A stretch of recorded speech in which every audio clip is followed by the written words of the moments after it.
অবশেষে সব কিছু আঁখির সামনে হলো।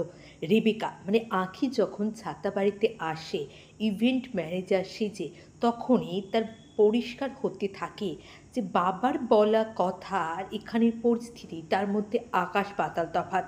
ঝিলিক তো আমার জায়গা নেওয়ার চেষ্টা করেনি, বরঞ্চ ঝিলিক আমার হাজব্যান্ডকে বাঁচানোর চেষ্টা করেছিল। ওইদিকে ঝিলিকের হাজব্যান্ড এখন নিখোঁজ।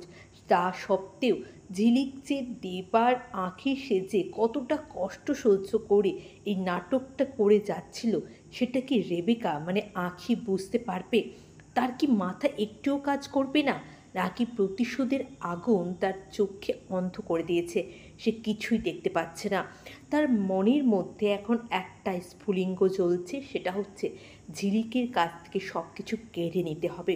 কিন্তু ছাত্রাবাড়িতে এসে সমস্ত পরিস্থিতি বিবেচনা করার পরে সে তো বুঝতেই পারবে যে এখানের পরিস্থিতি সম্পূর্ণ অন্যরকম। হ্যাঁ বন্ধুরা, দুই শালিকের আগামী পর্বে আপনারা এমনটাই দেখবেন। চ্যানেল নতুন হলে চ্যানেলটা অবশ্যই সাবস্ক্রাইব করে দিন আর ভিডিওতে অবশ্যই একটা লাইক করে দিন। দীপা যখন প্রথমবার আঁখিকে ছেলের সাজে দেখে, সে কিন্তু একটা কানেকশন ফিল করতে পেরেছিল, ভালোবাসার কানেকশান।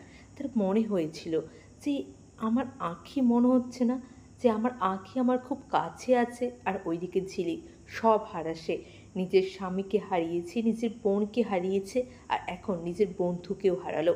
ওইদিকে ওই মাতাজি যে এসেছিল, এসে বলেছিল যে এই মুখই সর্বনাশ করবে, সে কিন্তু আসলে এটাই বলতে চেয়েছিল যে এই মুখ মানে আঁখি এই বাড়ির জন্য সর্বনাশ নিয়ে আসবে।